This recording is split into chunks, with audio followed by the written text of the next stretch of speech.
Buenas tardes. Ahora vamos a llevar la clase de semiología respiratoria y síndromes pleuropulmonares. Para empezar, vamos a decir que pues en la parte semiológica, en primera instancia, siempre tenemos que hacer un énfasis en lo que es la anamnesis.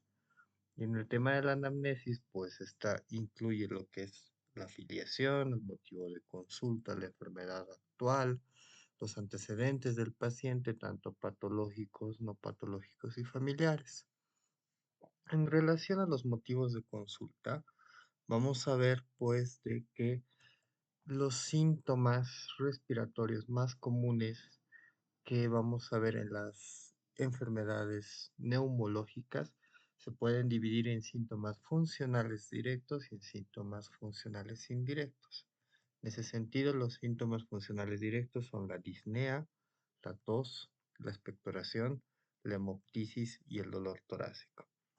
En relación a los síntomas indirectos, tenemos a la cianosis, a la disfonía, a la epistaxis y a la rinorrea. Estos síntomas funcionales indirectos son síntomas que pues, pueden estar presentes en otros sistemas o que son síntomas que nos pueden ayudar a que los síntomas directos puedan ser más específicos en nuestros pacientes.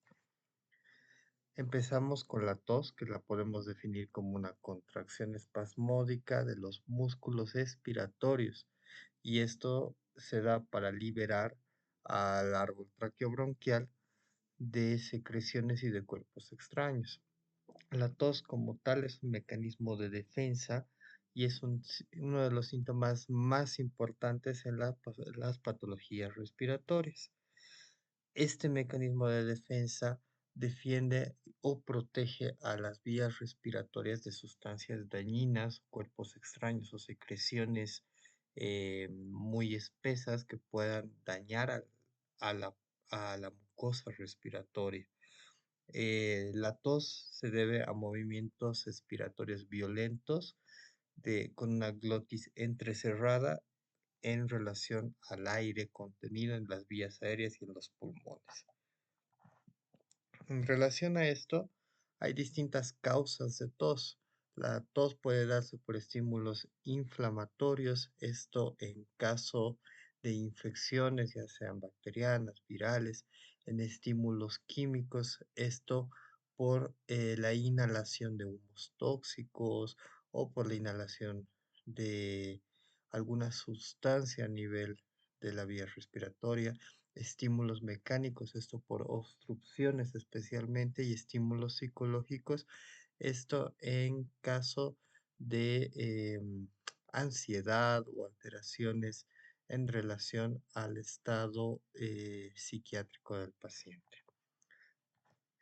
Y también pues estas causas de tos podemos ver en relación a su origen, por ejemplo, las enfermedades de vía aérea alta, como la rinitis, los pólipos nasales, sinusitis, obstrucciones del conducto auditivo externo, enfermedades broncopulmonares como bronquitis, bronquiectasias, las enfermedades intersticiales, enfermedades de pleura, del mediastino diafragma, como las pleuritis, las hernias hiatales, enfermedades cardíacas como insuficiencia cardíaca, estenosis mitral, pericarditis, enfermedades del aparato digestivo como el reflujo gastroesofágico, enfermedades gastroesofágicas, y pues ahí bien ven otras causas también que pueden cursar con tos. A la tos la vamos a clasificar en distintas variables. En relación a esto, según a sus características, puede ser una tos seca, que está caracterizada especialmente en los procesos irritativos, y usualmente es de vía respiratoria alta a nivel de la laringe, pero puede afectar hasta la pleura. La tos seca tiene un inicio agudo y pues puede ser el primer síntoma de una congestión pulmonar. El otro tipo de tos es la tos productiva, que pues esta ya es una tos que se va a producir más en la vía respiratoria baja a nivel de tráquea o bronquios e implica pues un aumento de la secreción bronquial normal, que es producida por las células caliciformes de la mucosa respiratoria. Y pues cuando estamos frente a tos productiva hay que tomar en cuenta sus características y la cantidad. Según su duración, la tos se puede dividir en tos aguda, subaguda y crónica. La tos aguda es una tos que inicia de forma brusca y pues que no dura más de 3 semanas. Usualmente esto se da por procesos virales y tenemos a la tos crónica, que es una tos que perdura más a las 8 semanas. Especialmente esto se da en enfermedades de tipo obstructivo, pero también puede ser secundaria a infecciones. Y la tos subaguda es una tos intermedia que dura entre 3 a 8 semanas. Según su tonalidad, la tos puede ser ronca, bitonal o afónica. La tos ronca es una tos seca intensa que especialmente se presenta en horas de la noche y está provocada por un espasmo a nivel de la glotis o de la subglotis. La voz bitonal, o perdón, la tos bitonal es una tos que tiene diferentes tonos, tiene 2 tonos como su nombre lo dice, y esto se da a nivel de las cuerdas vocales. Usualmente esta tos bitonal pues está generada por parálisis del nervio recurrente. Según su frecuencia, pues puede ser intensa, severa, moderada o discreta. Según su ritmo, puede ser quintosa o convulsiva o ferina. Según su desencadenante, puede ser coqueluchoide, emetizante o eructante.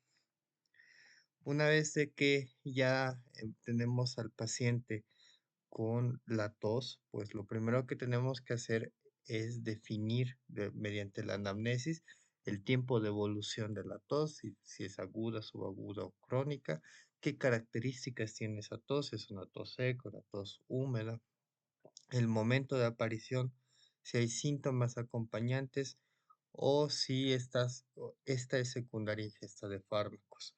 ¿Ya? Entonces, en relación a eso, pues aquí ven un cuadrito de algunos datos útiles que nos pueden servir también para hacer un diagnóstico diferencial.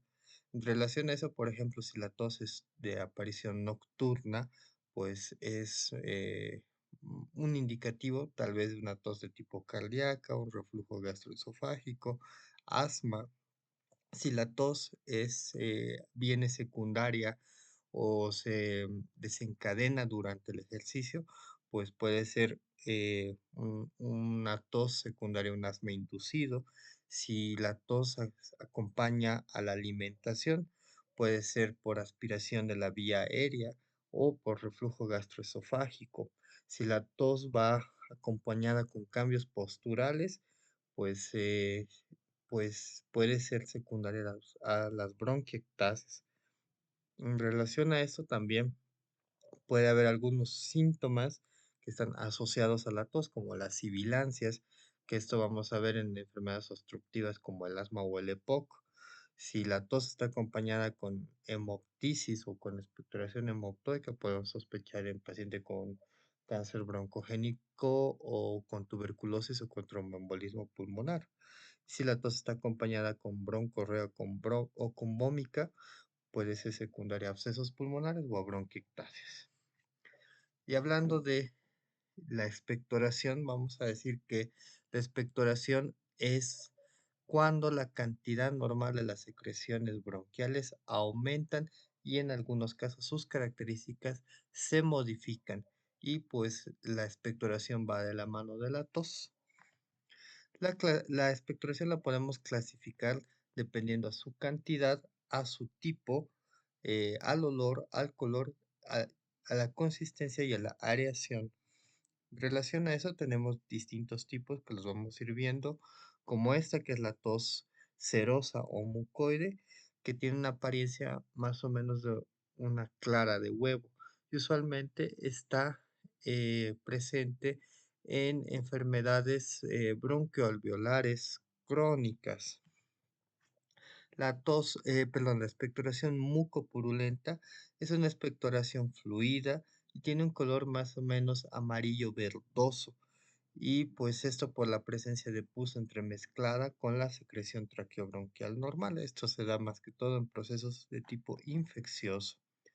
La expectoración pseudopurulenta es parecida a la purulenta como tal, es rica en eosinófilos y en células bronquiales descamativas, pero la característica es que no existe datos de infección bacteriana, no hay datos de o presencia de bacterias a diferencia de la mucopurulenta. Y la purulenta es una expectoración que está llena de leucocitos, de procesos inflamatorios y de bacterias. La expectoración espumosa es característica del edema alveolar y pues también puede ocurrir en datos de insuficiencia cardíaca, que es una expectoración que está llena de aire. La expectoración mucosa es de color incoloro y es transparente, es más o menos como la saliva, y esto se da por secreción exagerada de las células caliciformes de la mucosa de la vía respiratoria, y esto más que todo se da en enfermedades tipo irritativas como la sinusitis o la bronquitis. La expectoración asalmonelada es una expectoración que está teñida de glóbulos rojos. Usualmente le dan coloquialmente el dato de la expectoración más o menos como lavado de carne. ¿Ya? Esa expectoración medio rojiza, medio rosada. Y esta es típica del edema agudo del pulmón. La expectoración perlada es una expectoración que, como su nombre lo dice, tiene ese color perla. Y esto es por la presencia de cristales de Leyden, que son secretados por los eosinófilos, y esto vamos a ver especialmente en crisis asmáticas. La expectoración herrumbrosa es una expectoración que se caracteriza por tener un color más o menos como el cobre, un color oxidado, como dice ahí, que es por la presencia de glóbulos rojos semidestruidos y hemoglobina, y esto se puede dar en las neumonías. La expectoración hemorrágica es la presencia de sangre o eritrocitos intactos que dan el aspecto de sangre fresca y está mezclada con la expectoración mucoide o mucopurulenta. Esto se puede dar en procesos inflamatorios o en procesos infecciosos. Y la expectoración numular es una expectoración que está originada a nivel de las cavernas tuberculosas o de las bronquiectasias, que cuando nosotros las vemos al microscopio las vamos a ver como un conglomerado circular, ¿ya? Y separados por una masa líquida de esputo. La hemoptisis es la eliminación de sangre por la vía respiratoria. Esta tiene que ser de vía respiratoria inferior. Su característica es que es una sangre roja, rutilante, sangre viva, ya y se produce en el 20% de las patologías respiratorias. Hay que saberlas diferenciar de otras secreciones sanguinolentas que pueden cursar o que pueden aparecer a través de la cavidad oral, como es la hematemesis, que es, a diferencia de la hemoptisis, es una sangre oscura, es una sangre hasta con coágulos, ya que proviene de vía digestiva. La epistaxis es el sangrado por la vía nasal, que en algunos casos puede llegar a tener descarga posterior y pues puede salir por la boca y puede confundir al paciente o hasta al médico sobre la presencia de sangrado de vía respiratoria baja. Y la gingivorragia, que es el sangrado de las encías, que también hay que saber diferenciarlo y pues orientar al paciente en relación a esto. La hemoptisis la vamos a clasificar de acuerdo a su cantidad en leve, moderado, grave y fulminante. La hemoptisis leve es la hemoptisis que aparece hasta 250 ml en 24 horas, la moderada de 250 a 500, la grave de 500 a 600 y mayor a 600 ml En 24 horas, pues ya es una hemoptisis fulminante y es una emergencia respiratoria como tal, por el paciente puede ser un shock hipovolémico o puede ser muerte súbita por broncoaspiración. Dentro de las causas de la hemoptisis, pues ahí están viendo que tenemos varias. Tenemos causas infecciosas, causas pulmonares de base, como bronquitis crónica, bronquiectasias, enfermedades sistémicas, como el lupus eritematoso sistémico, síndrome de Churg-Strauss, neoplasias, como los carcinomas broncogénicos, o metastásicos, enfermedades infecciosas como tal vez la más común, la tuberculosis en nuestro medio, infecciones bacterianas, neumonías en general, causas hematológicas como leucemias o trombocitopenias, cardiovasculares, donde la más común es el tromboembolismo pulmonar, traumatismos como la contusión pulmonar y tenemos otras causas como el consumo de tóxicos como la cocaína, el crack y el vapeo y pues en algunos casos también puede haber hemoptisis catamenial en las mujeres. En relación a la disnea, pues vamos a definir a la disnea como la sensación subjetiva de falta de aire o el ahogo o sed de aire que va a tener el paciente. Esto se da más que todo por una resistencia alterada que pues se puede atribuir a alguna enfermedad del aparato respiratorio y tiene dos mecanismos básicos. Uno que es la disfunción de la distenibilidad de las enfermedades restrictivas tóraco-pulmonares y otra que es el aumento de la resistencia del flujo aéreo, que esto ocurre en las enfermedades obstructivas. Para poder clasificar a la disnea, pues nosotros tenemos dos escalas. La primera es la escala de la MRC o de la Medical Research Council, que divide a la disnea o la clasifica en cuatro. La disnea tipo 1, que es la disnea que el paciente va a sentir al correr en un plano o en una subida, una cuesta, cuando el paciente tiene que hacer algún esfuerzo. La disnea tipo 2 es cuando el paciente tiene la incapacidad de caminar al mismo paso de las personas que son de su edad. La disnea grado 3 es cuando el paciente está caminando, pero necesita tomar aire en un trecho determinado que lo ponemos como 100 metros más o menos y que necesita algunos minutos para tomar aire y volver a caminar. La disnea tipo 4 es esa disnea de mínimos esfuerzos que el paciente tiene cuando hace sus actividades cotidianas.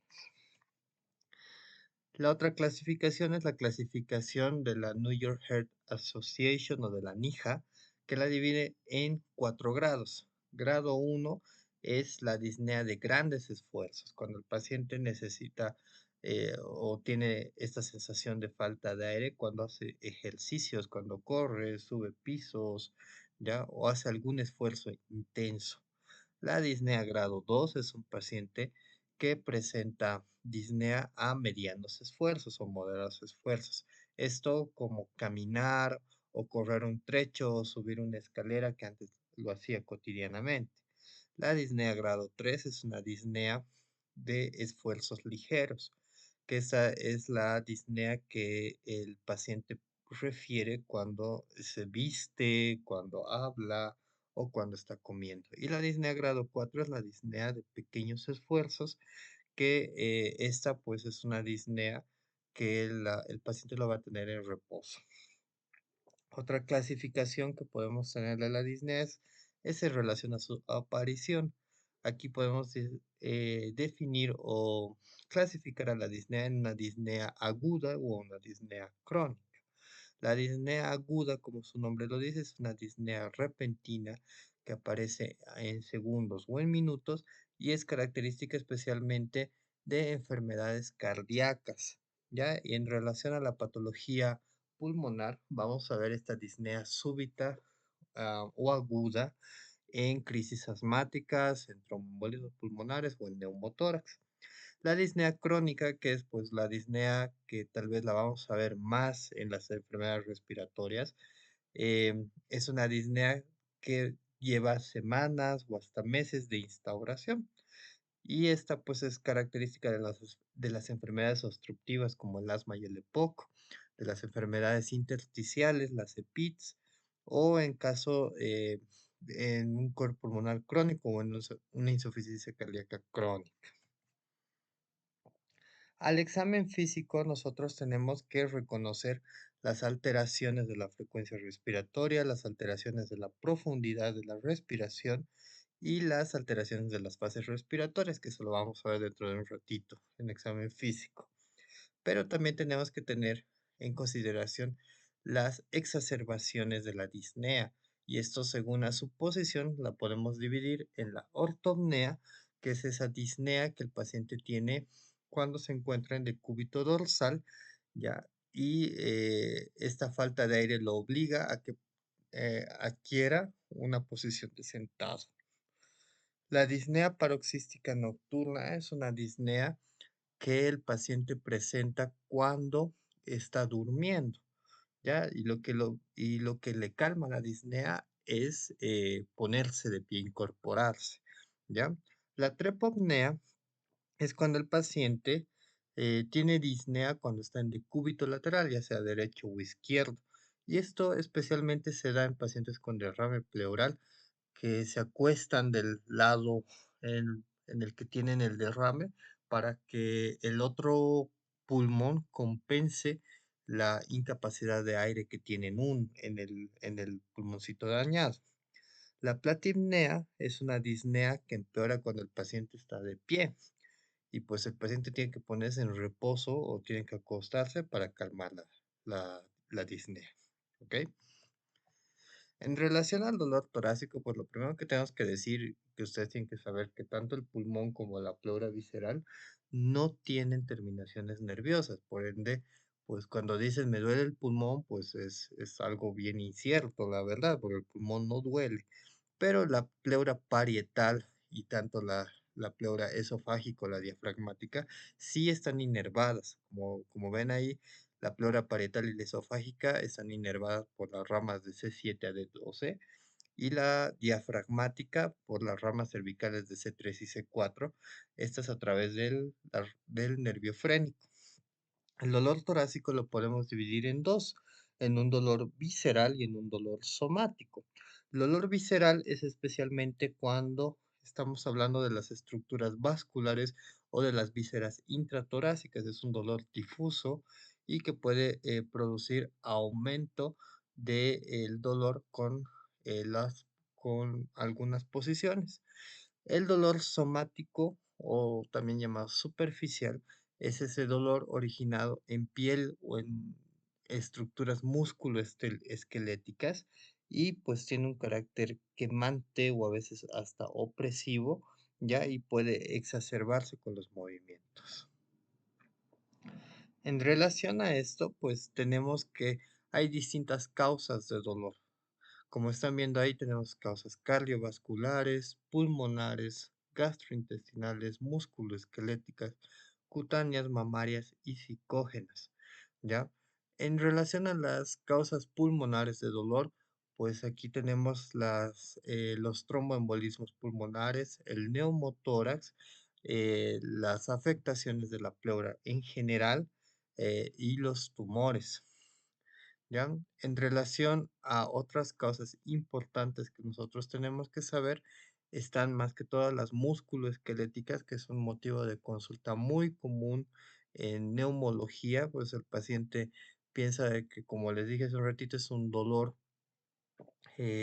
originado en el pulmón, pero realmente es un dolor musculoesquelético. Entonces aquí tenemos que ver las costocondritis, las discopatías cervicales, ya el dolor o la hipersensibilidad en la pared torácica y pues esto nos causa un dolor referido. Entonces eso hay que tenerlo muy en consideración.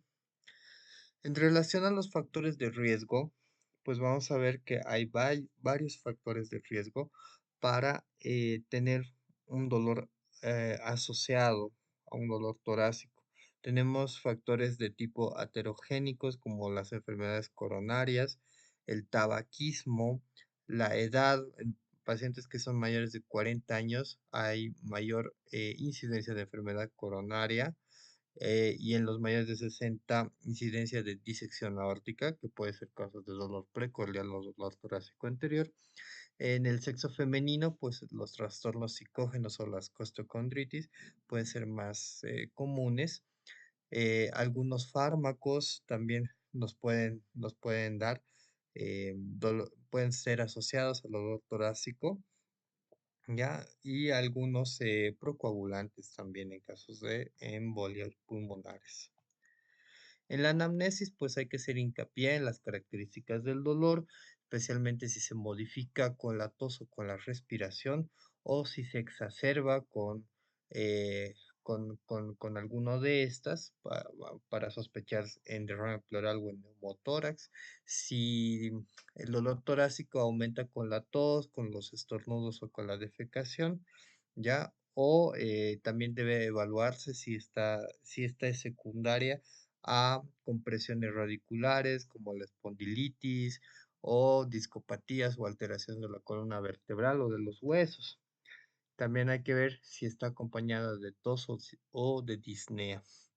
Entonces, aquí están viendo en el examen físico algunos signos que nos pueden orientar al diagnóstico de algunas patologías, como por ejemplo el frote pleural o una pleuresía, un derrame pleural, ya un síndrome de condensación, una neumonía con un compromiso pleural, y lo que duele justamente es el compromiso pleural como tal. Ya, dolor a la palpación costocondral en un síndrome de Tietze, ya un soplo sistólico en caso de estenosis aórtica. En relación a los antecedentes respiratorios, vamos a tener en consideración algunos como por ejemplo la edad, en relación a que hay patologías que son más prevalentes en jóvenes o en niños como la tuberculosis o el asma, y hay otras que son más prevalentes en adultos como el cáncer o las enfermedades fibróticas o las EPITS. ¿Ya? En relación al lugar donde viven los pacientes, a su vivienda o al domicilio, por ejemplo, está la tuberculosis, que está en relación con el estado socioeconómico un poquito bajo, con la pobreza y con el hacinamiento, y enfermedades de tipo parasitario o micótico, como la hidatidosis o las coccidiomicosis, ya que van en relación al tipo de vivienda que va a tener el paciente o alguna ubicación geográfica calurosa o selvática que va a tener donde va a vivir el paciente. Ya hay algo interesante que también ustedes tienen que saber, que la mayor parte de los pacientes que vivimos en una altura mayor a 3.000 metros sobre el nivel del mar, ya tenemos una predisposición a tener una hipertensión arterial pulmonar. En relación a la ocupación, pues hay que ver algunas ocupaciones que pueden estar relacionadas con patologías respiratorias, por inhalación de sustancias, por depósitos de sustancias inorgánicas y orgánicas, o por inhalación de humos tóxicos. Ya en relación a esto, pues tenemos ocupaciones como los mineros, los sastres, los mecánicos, las cocineras, ya que están en relación a este tipo de factores de riesgo. También hay que tener en consideración pacientes con alergias, ya, y pacientes que están en contacto con sustancias como el silicio o el asbesto, que nos van a dar algún dato de alguna neumoconiosis o hasta cáncer. Otro antecedente que tenemos que tener muy en consideración es el tema del tabaquismo. Tabaquismo, pues, es uno de los factores de riesgo para EPOC o para cáncer broncogénico bastante importante, y también para algunos tipos de PITS. Hábitos tóxicos como la marihuana, el consumo de marihuana, que ya se ha visto que tiene mayor porcentaje de causas de cáncer broncogénico más que el cigarrillo, más que el tabaco. Los vapeadores, que últimamente están de moda, pues que estos a la larga están causando muchas alteraciones tipo fibrosantes pulmonares, especialmente en jovencitos.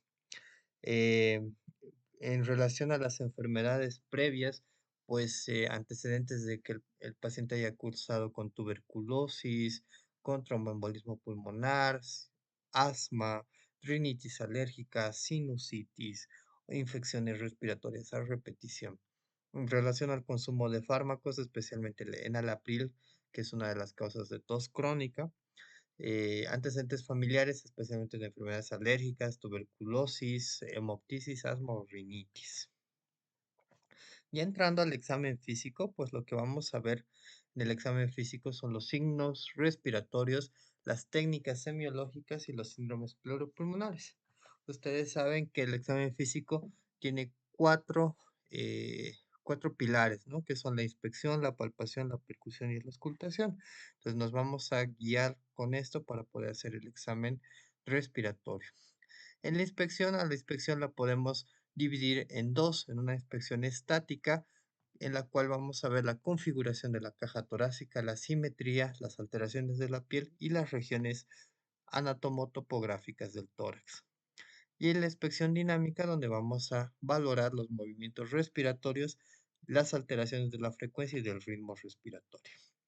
En relación a la inspección estática, pues tenemos que en primera instancia decir de que el tórax de manera normal es relativamente simétrico. Y es también un dibujito en el cual podemos ver que podemos calcular el diámetro del tórax eh, calculando su diámetro anteroposterior y su diámetro transversal, que tiene una correlación de 1/2. Ya, la configuración torácica depende a veces mucho también de la edad, del sexo y del tipo constitucional que tiene el paciente. Y esto pues nos va a dar también en algunos casos algunas alteraciones de tipo patológicas. Y como todos saben, existen tres regiones anatómicas, que es tórax anterior, tórax posterior y el tórax lateral. En relación a la forma, vamos a decir que tenemos, dependiendo al biotipo del paciente, tres formas torácicas: la longilínea, que es caracterizada por un tórax de tipo alargado; el brevilíneo, que es un tórax ancho y corto; y el normolíneo, que tiene una forma intermedia entre estas dos. Como hemos dicho anteriormente, la simetría del tórax es relativamente asimétrico, no visible a simple vista. Dentro de las deformidades de tórax vamos a dividirlas en deformidades congénitas o adquiridas y en bilaterales y unilaterales. Dentro de las congénitas tenemos el tórax paralítico, el piriforme, el pectum excavatum y el carinato. Dentro de las adquiridas, el raquítico, el cifoescoliótico y el enfisematoso. Dentro de las bilaterales, perdón, el tórax centonel o enfisematoso, el paralítico, el cifoescoliótico, el excavatum, el carinatum y el tórax raquítico. Y dentro de las unilaterales, el piriforme, el secundario neumotórax o derrame pleural, la paquipleuritis, la sínfisis pleural y las atelectasias masivas. Aquí estamos viendo unos dibujitos donde vamos a ver, por ejemplo, aquí el tórax en tonel, que tiene un diámetro antero, posterior y lateral bastante incrementados; el tórax excavatum, que tiene una excavación a nivel del esternón; y el carinatum, que tiene un diámetro antero, posterior bastante incrementado. En relación a las alteraciones de piel, pues vamos a en primera instancia ver el color de la piel. En algunos casos, pues en pacientes con anemia vamos a ver una palidez cutánea generalizada, o en los pacientes que tienen alguna afectación de tipo hepático, pues un tinte ictérico como tal. También podemos ver la presencia de nevos o las telangiectasias en caso de patopatías crónicas, presencia de costras melicéricas, especialmente en pacientes que han cursado con herpes zóster. También manifestaciones cutáneas tipo eruptivas en caso de infecciones como el sarampión, por ejemplo. Y pues en algunos casos las redes venosas colaterales que están viendo acá, en algunas cardiopatías. También podemos ver cicatrices de cirugías o traumatismos previos que haya tenido el paciente. Podemos ver fístulas, especialmente esto en caso de osteomielitis costal, ya atrofias musculares, como estamos viendo aquí, especialmente en pacientes crónicos o como los pacientes tuberculosos; o ginecomastia, que puede estar relacionada con el cáncer de células grandes, o con algunos tipos de enfermedades como la cirrosis hepática, o pues problemas medicamentosos, ¿ya? O alteración de la secreción de algunas hormonas como la prolactina. En relación a la inspección estática, también hemos dicho que vamos a tomar en cuenta las regiones. Entonces, cada una de las regiones de tórax, tanto anterior, lateral y posterior, ustedes las tienen que saber bastante bien para poder darnos cuenta qué es lo que está pasando en nuestro paciente. Entonces, en tórax anterior, primeramente vamos a delimitar el tórax con unas líneas imaginarias, las cuales vamos a trazar acá una línea clavicular, una línea axilar anterior, la línea de la tercera costal, la línea mamilar, la de la sexta costal, la línea paraesternal y la línea medioesternal.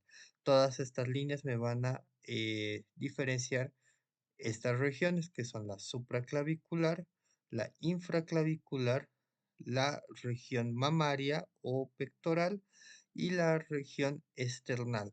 Hay una región que pertenece más que todo a cuello, pero que también la podemos contar acá, que es esta en forma de B, que es la región supraesternal. ¿Ok? Acá estamos viendo justamente la región supraesternal. Aquí está la región supraclavicular, la infraclavicular y la región mamaria.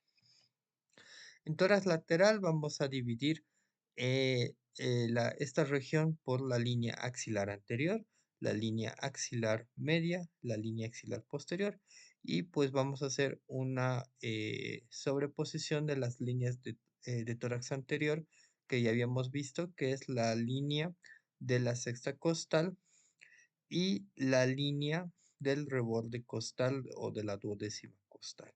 Estas líneas me van a dividir a tórax lateral en dos regiones, en la región axilar y en la región infraaxilar.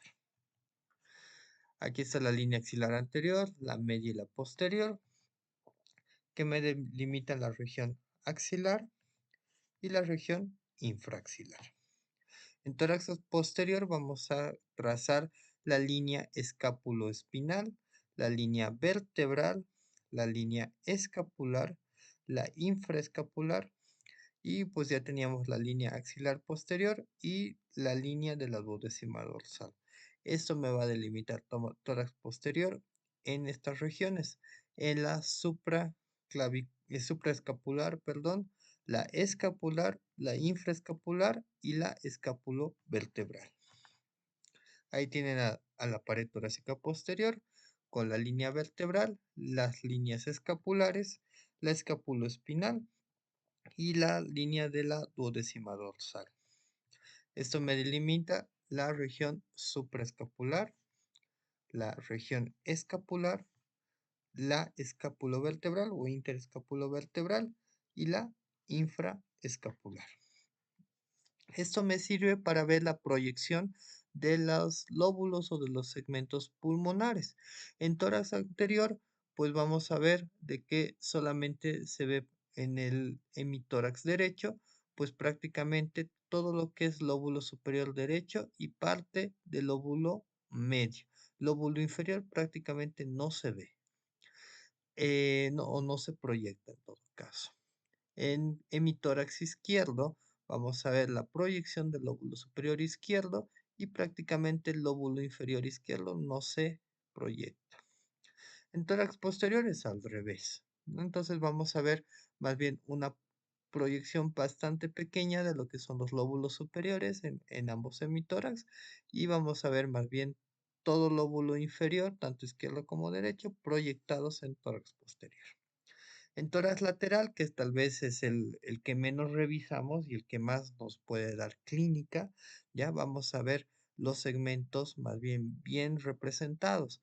En el lado izquierdo vamos a ver todo lo que es lóbulo superior izquierdo, lóbulo inferior izquierdo, bien proyectados. Y en el derecho lo mismo, lóbulo superior derecho, medio e inferior, bastante bien proyectados. En la inspección dinámica, primero vamos a ver el tipo de respiración. Tenemos dos tipos de respiraciones, la costal y la abdominal. En los adolescentes predomina la respiración costo-abdominal, que es una respiración pues mixta. En el sexo masculino y en los niños va a predominar la respiración de tipo abdominal y en las mujeres la respiración tipo costal.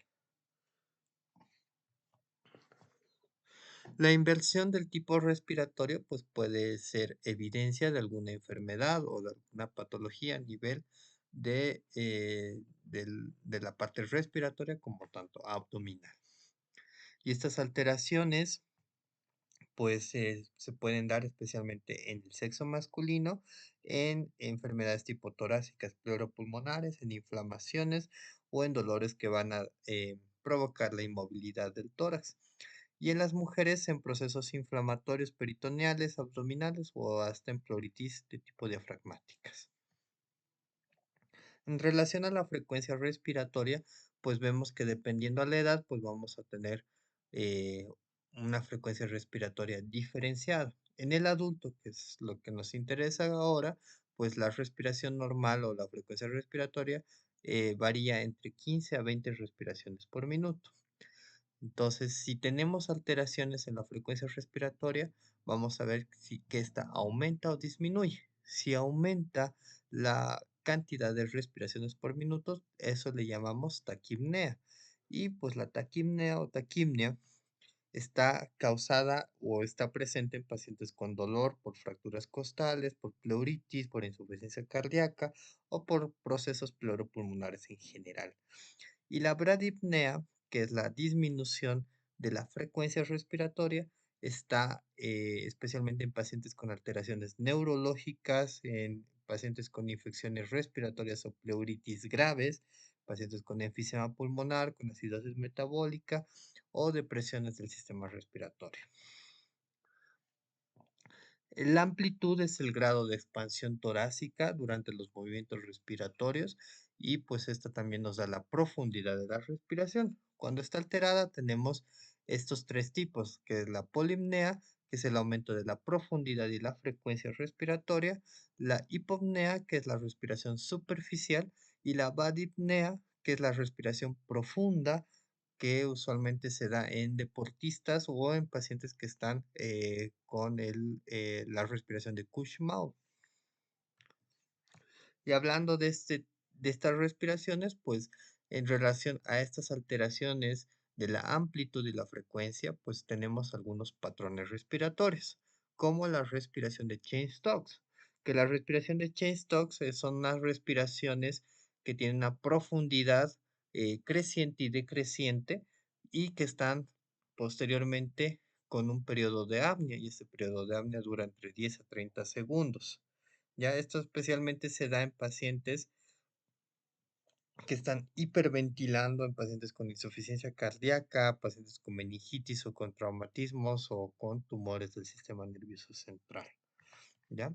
La respiración de Biot son respiraciones variables en relación a su profundidad y a su duración. ¿Ya? Y estas también están precedidas por un periodo de apnea, que también es un periodo variable. Y esto especialmente se da en pacientes con meningitis o en pacientes que están con alteraciones de la protuberancia, con tumores o hemorragias.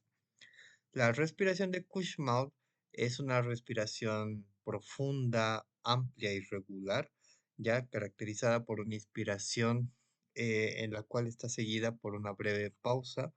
Es una inspiración corta, quejumbrosa, ya, y especialmente esta respiración está presente en los cuadros de acidosis metabólica, cuadros urémicos o de cetoacidosis diabética. Entrando ahora a lo que es la palpación, pues vamos a ver de que nosotros hacemos la palpación en tórax para confirmar los hallazgos que hemos encontrado a la inspección. Pues en la palpación nosotros lo que tenemos que valorar son las alteraciones de la sensibilidad, si el paciente tiene fracturas o fisuras costales, si hay algún tipo de neuralgia intercostal con presencia de puntos dolorosos, si hay enfisema subcutáneo, si hay frémito roce pleural, si hay frémito bronquítico o roncus palpables, adenopatías o masas y pues por último también valorar lo que es el perímetro torácico. En relación a esto, pues vamos a ver que podemos valorar en primera instancia la elasticidad del tórax, que pues esta la valoramos poniendo la palma de la mano por delante en tórax anterior y pues diametralmente opuesto, o sea, a la misma altura, vamos a poner nuestra otra palma en tórax posterior y con esto le vamos a pedir al paciente que inspire y expire y con eso vamos a valorar cómo se está expandiendo o cuánta elasticidad tiene el tórax como tal. Ahora, las alteraciones es cuando puede estar disminuido esto en caso de tórax raquítico o enfisematoso.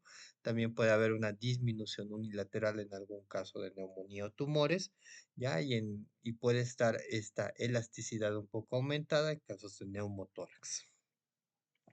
Vamos a valorar también la expansión torácica, que comúnmente esto lo llamamos ampliación y amplexación, ¿ya? Evaluando en forma sistemática en los vértices pulmonares y en las bases, ¿ya? Poniendo nuestras manos en primera instancia sobre la parte de los vértices, como están viendo acá, ¿ya? Y posteriormente en la parte basal. Dentro de las alteraciones de la expansión torácica podemos ver alteraciones bilaterales, esto en pacientes con enfisema pulmonar, pacientes con fibrosis pulmonar difusa o en derrame pleural. La alteración unilateral se puede dar en atelectasias o en derrame pleural masivos y las localizadas usualmente se dan en casos de tuberculosis o cáncer pulmonar. También con la palpación vamos a valorar lo que son las vibraciones vocales. Estas vibraciones vocales, como su nombre lo dice, pues están originadas en las cuerdas vocales y eh, son ruidos que son transmitidos a través de la tráquea y de los bronquios que van a llegar hasta el parénquima pulmonar. Estas vibraciones como tal, pues se transmiten también a través de la pleura y esto va a llegar hasta la parte superficial del tórax. Vamos a valorar las vibraciones vocales poniendo la palma de la mano en ambos semitórax, haciendo de forma comparativa de arriba hacia abajo y diciéndole al paciente que pronuncie palabras resonantes como 33 o como 1. Pueden ver que hay que valorar tanto en tórax anterior, posterior y en los laterales. Tórax posterior siempre es una revisión sistemática de ambos semitórax al mismo tiempo. En tórax anterior, exactamente lo mismo. Valoramos de forma sistemática, comparativa y en laterales de la misma forma. ¿Ya? Cuando hay alteraciones de las vibraciones vocales, o hay aumento de ellas, podemos sospechar en neumonías o en caso de cavernas tuberculosas. Cuando hay disminución o abolición, podemos sospechar en atelectasias, en enfisema, en derrame pleural o hasta en neumotórax. En relación a la percusión, vamos a percutir el tórax y esto nos va a permitir escuchar algunas características de los sonidos eh, referidos de la pared torácica a nivel corporal. Lo que vamos a hacer es utilizar la técnica dígito digital de Glenart, ¿ya? En el cual pues vamos a obtener un dedo percutor, que usualmente es el derecho, el cual va a percutir o va a golpear al dedo plexímetro, que usualmente es el izquierdo. Ya estos golpes tienen que ser suaves y breves y pues en cada sitio del tórax vamos a hacer 2 a 3 golpes espaciados. ¿Ya? Los ruidos que vamos a obtener en primera instancia es la sonoridad o claro pulmonar, que pues esto se da cuando nosotros estamos percutiendo el pulmón aireado. O sea, es un ruido totalmente normal. Tiene una intensidad fuerte, un tono bajo y una duración prolongada.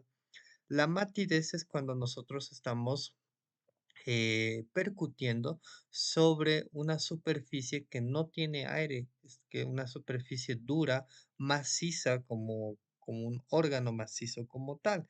Esto se da en algunas patologías como la neumonía, por ejemplo, y es un sonido de escasa intensidad, tiene un tono alto y una duración breve. El timpanismo es cuando nosotros percutimos regiones o órganos que están llenos de aire. Ya es un ruido musical, tiene una intensidad superior tiene una duración prolongada y tiene una tonalidad intermedia entre el mate y la sonoridad. Hay otros subtipos de sonidos que también podemos obtener, como la submatidez, que es un sonido intermedio entre el claro pulmonar y la matidez. Esto solamente se va a dar en zonas en las cuales el pulmón tiene una transición entre una matidez y el claro pulmonar como tal. La hipersonoridad es un sonido un poco más bajo, tiene un tono más bajo, tiene una mayor duración que que la sonoridad como tal y tiene un carácter musical parecido a la del timpanismo. Ya esto especialmente se da en casos de enfisema pulmonar, en crisis asmática o en neumotórax. Para hacer la valoración o hacer la percusión en tórax, vamos a ver de la misma forma sistemática que habíamos hecho la palpación, de la misma forma vamos a hacer la percusión como tal.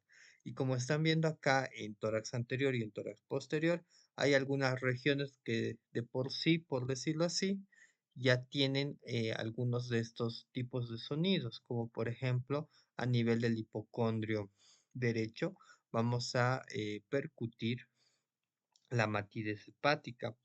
A nivel del espacio de Trove, que es por debajo de la mamila, de la región pectoral izquierda, vamos a escuchar timpanismo, ¿ya? Y pues la matidez cardíaca también, pero más que todo vamos a valorar lo que es la sonoridad pulmonar.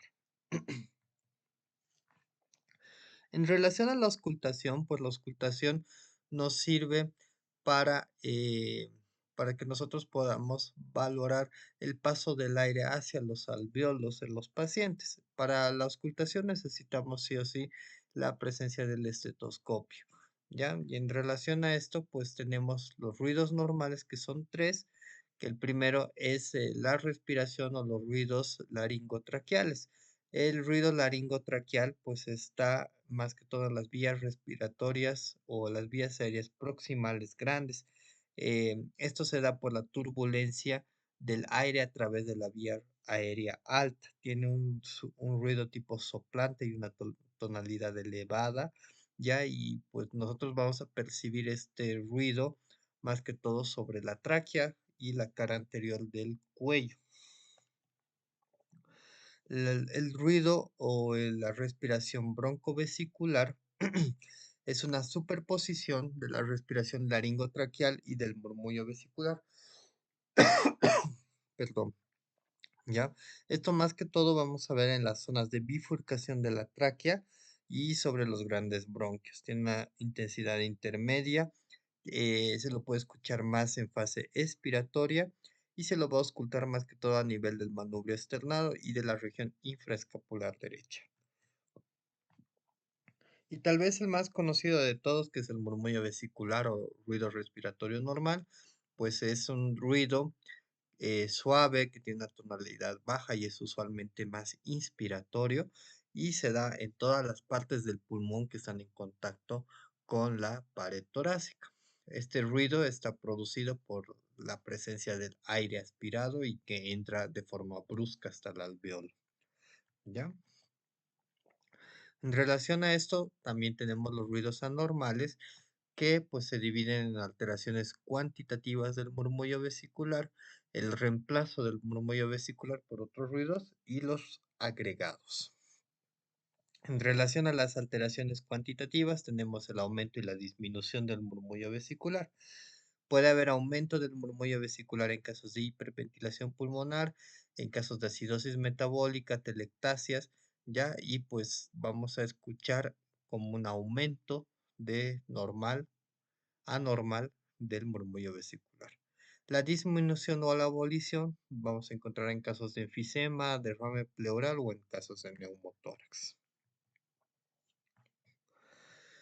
El reemplazo del murmullo vesicular por otros ruidos son los llamados soplos. Tenemos al soplo tubárico o soplo también llamado soplo laringotraqueal, que tiene una tonalidad alta y este lo vamos a escuchar en consolidaciones pulmonares, en neumonías. El soplo pleurítico es un soplo que está originado por el colapso del pulmón en derrames pleurales. Es parecido al soplo tubárico, pero tiene una tonalidad en E, ¿ya? El soplo cavitario es un soplo que es poco frecuente y se da cuando tenemos la presencia de cavidades o cavernas que están cerca de la pleura visceral y que pues usualmente están en comunicaciones con bronquios o están llenas de secreciones que hacen que nosotros podamos escucharlo como tal. Y el soplo anfórico, que es un soplo un poco raro realmente de encontrar, que se lo oculta en el neumotórax, y es como cuando estuviéramos nosotros soplando una botella o una jarra de vidrio.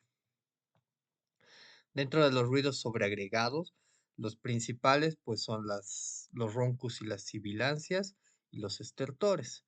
Los, tanto los roncus como las sibilancias solamente los vamos a encontrar en casos especiales, en casos de broncoespasmo, ya que son ruidos musicales que están asociados a la obstrucción del broncoespasmo, ya y usualmente son expiratorios.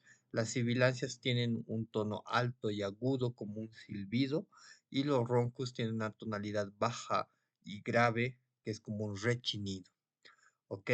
Los estertores van a estar originados por la presencia de secreciones en los bronquios y en los alveolos, ¿ya? Los estertores los vamos a dividir en estertores húmedos, que son los llamados de mediana, de grande, mediana y pequeña burbuja, ¿ya? También son llamados estertores subcrepitantes. Estos los vamos a encontrar especialmente a nivel de las vías respiratorias. Los estertores crepitantes son, esto me olvidaba, los estertores húmedos los vamos a escuchar como si nosotros pusiéramos la mano, la palma de la mano sobre la oreja y empezaríamos a subirla y bajarla, la mano, ¿ya? Ese ruido más o menos son los estertores húmedos.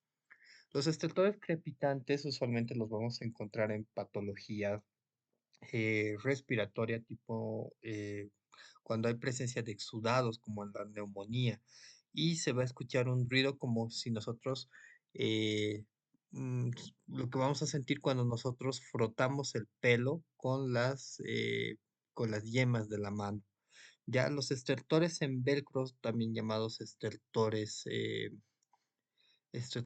rudos o estertores secos, ¿ya? Son estertores un poco más, tienen un ruido más bajo y más grave, ¿ya? Y es como si nosotros estuviéramos rompiendo un cuero o como si estuviéramos sacando un scratch, ya un velcro como tal.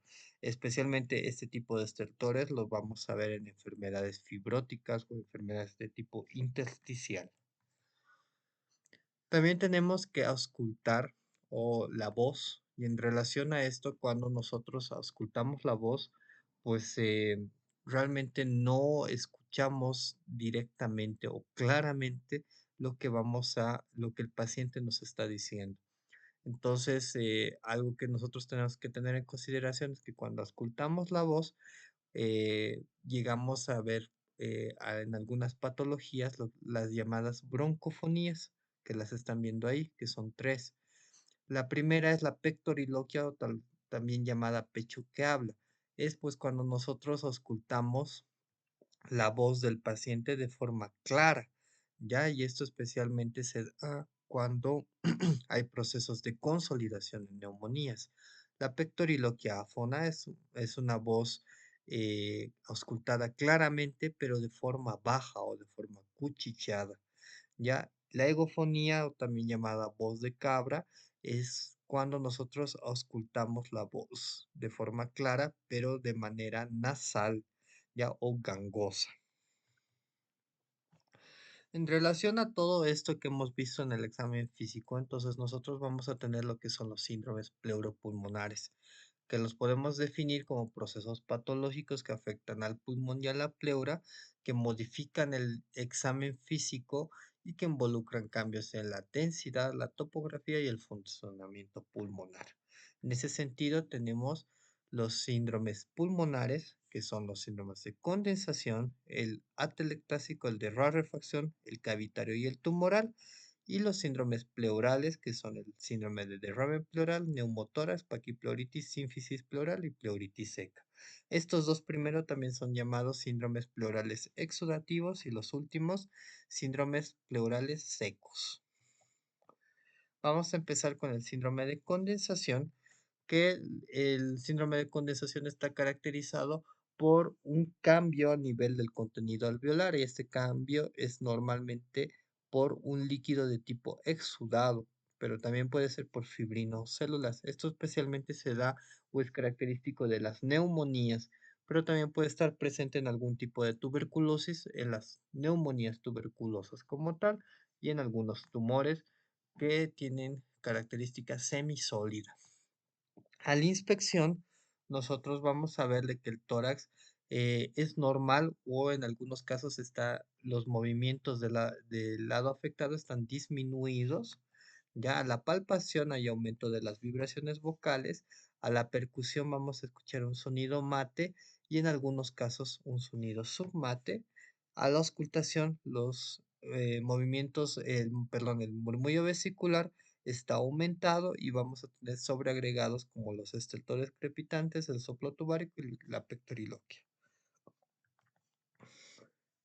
El síndrome atelectásico es causado por un colapso pulmonar o un colapso alveolar. Esto usualmente se da por obstrucción de la vía aérea a nivel bronquial. Puede ser una obstrucción extrínseca o intrínseca, ¿ya? O también puede ser por absorción de sangre circulante a nivel del alveolo, esto en hemorragias alveolares. ¿Ya? Entonces hay un desplazamiento de las estructuras hacia el lado afectado usualmente. Y a la inspección vamos a encontrar disminución del volumen o la movilidad del hemitórax afectado en casos de atelectasias segmentarias o lobares. Vamos a encontrar a la palpación disminución de las vibraciones vocales y la amplexación y la ampliación están también disminuidas. A la percusión un sonido mate y a la auscultación ausencia del murmullo vesicular por el colapso alveolar. El síndrome de rarefacción es un síndrome que está ocasionado por la presencia de atrapamiento de aire por ruptura de las paredes alveolares en los síndromes obstructivos. Ya hay una distensión permanente de los alveolos por destrucción. Esto es característico de los pacientes con EPOC tipo enfisema o en las crisis asmáticas. Vamos a ver a la inspección que el tórax está en inspiración permanente. En algunos casos puede haber tiraje en los casos de crisis asmática o tórax en tonel en los casos de enfisema pulmonar. A la palpación hay disminución de las vibraciones vocales, los movimientos pueden estar limitados y hay disminución de la ampliación y en la amplexación. A la percusión vamos a encontrar hipersonoridad y a la auscultación disminución del murmullo vesicular y en algunos casos expiración prolongada, roncos y sibilancias en caso de broncoespasmo. El síndrome tumoral se caracteriza por un cambio o una sustitución del contenido alveolar, usualmente por presencia de masas. Y estas masas, para poderlas llamar tumores, tienen que tener un diámetro mayor a los 5 milímetros. Ya en el 80% de los casos, ahí dice centímetros, pero es milímetros por si acaso. En el 80% de los casos, pues estos tumores son secundarios a cáncer broncogénico, pero también pueden ser relacionados con presencia de metástasis, abscesos pulmonares o algunos quistes. A la inspección vamos a ver disminución de los movimientos del lado afectado, hay retracción del hemitórax al lado de la lesión, a la palpación hay disminución de las vibraciones vocales, a la percusión mate y a la auscultación disminución del murmullo vesicular en caso de masas sólidas y dependiendo su contenido puede haber aumento del murmullo vesicular en caso de absceso o de quistes hidatíricos. El síndrome cavitario está causada por una destrucción del parénquima pulmonar y la formación de cavernas. Estas cavernas, para que se llamen como tal, tienen que ser eh, regiones del pulmón mayor a 5 centímetros. Usualmente son lesiones que están superficiales o cerca de la pleura visceral y usualmente pueden llegar a tener un proceso exudativo adyacente, ¿ya? Esto usualmente se da en casos de tuberculosis, abscesos pulmonares, quistes o bulas enfisematosas. A la inspección vamos a ver disminución leve de los movimientos respiratorios del lado afectado, a la palpación disminución de las vibraciones vocales, a la percusión, dependiendo su contenido, puede haber hipersonoridad o matidez, y a la auscultación disminución del murmullo vesicular, pero dependiendo su contenido también puede haber aumento, y lo que sí vamos a encontrar es el soplo cavitario. Ya entrando a los síndromes pleurales, empezamos con los exudativos y el derrame pleural. El derrame pleural es la presencia del aumento del líquido pleural a nivel del espacio pleural. Este puede ser trasudado, puede ser exudado, puede ser sangre o puede ser quilo. Ya para que nosotros podamos detectar clínicamente el derrame pleural, pues este tiene que ser mayor a 300 ml. A la inspección vamos a encontrar que el tórax puede llegar a ser normal y que va a depender mucho de la cantidad de líquido que esté afectando el pulmón. En caso de derrames pleurales moderados o hasta masivos, podemos ver disminución de los movimientos respiratorios o abombamiento del hemitórax del lado afectado en caso de derrame pleural masivo. A la palpación vamos a ver que hay disminución de las vibraciones vocales, a la percusión un ruido tipo mate y a la auscultación el murmullo vesicular puede estar disminuido o abolido. Y tenemos sobreagregados como la pectoriloquiáfona, el soplo pleurítico y la eufonía. El neumotórax es la presencia de aire a nivel del espacio pleural. Ya esto puede ser de distintas causas. Puede ser una causa espontánea como la ruptura de bulas o neumonías necrotizantes, o puede ser adquiridos en causa de traumatismos o de procedimientos iatrogénicos. A la inspección vamos a ver disminución de los movimientos respiratorios del lado afectado y uso de musculatura accesoria en casos de neumotórax hipertensivos. A la palpación vamos a tener disminución de las vibraciones vocales y de la ampliación y la amplexación. A la percusión vamos a tener hipersonoridad y a la auscultación el murmullo vesicular está totalmente abolido. La paquipleuritis es el engrosamiento de la pleura y esto usualmente se da de forma residual cuando ha habido infecciones o alteraciones pulmonares o pleurales previas. Ya en el 25% de los casos se puede detectar clínicamente cuando la paquipleuritis es muy superficial. Ya esto, como les decía, puede ser secundario a fibrotórax y pues cuando afecta tanto al parénquima como a la pleura, eso se llama fibrotórax mixto pleurógeno. Y si afecta solamente a la parte apical del pulmón, eso lo llamamos casquete pleural. A la inspección vamos a ver disminución de los movimientos respiratorios del lado afectado. A la palpación vamos a ver vibraciones vocales y amplexación disminuidas. A la percusión mate y a la auscultación el murmullo vesicular está disminuido. La sínfisis pleural como tal no tiene una clínica, es más un hallazgo de tipo imagenológico que se da por el adosamiento de las membranas pleurales, pero pues podemos ver más que todo en la imagenología, pues una pérdida de los ángulos costofrénicos y cardiofrénicos, ya con una horizontalización del hemidiafragma. La pleuritis seca pues usualmente tampoco da mucha clínica y al examen físico tampoco la vamos a ver muy bien, pero pues se da una irritación pleural, esto por un desplazamiento pasivo, cuando no hay un desplazamiento de las dos pleuras, tanto la visceral como la parietal, ya ahí vamos a escuchar lo que es el frote o roce pleural, que es un rechinido como un cuero, ya que se modifica con la tos y con los movimientos respiratorios. ¿Ya? También podemos encontrar al examen físico algunos hallazgos cuando estamos frente a pacientes con limitación del flujo aéreo que más o menos corresponderían a lo que hemos visto en el síndrome de rarefacción. Y pues con eso estamos terminando la clase del día de hoy. Ya vamos a estar pendientes a que ustedes puedan tener el resto de las teóricas. Les agradezco mucho y que tengan una buena jornada. Gracias.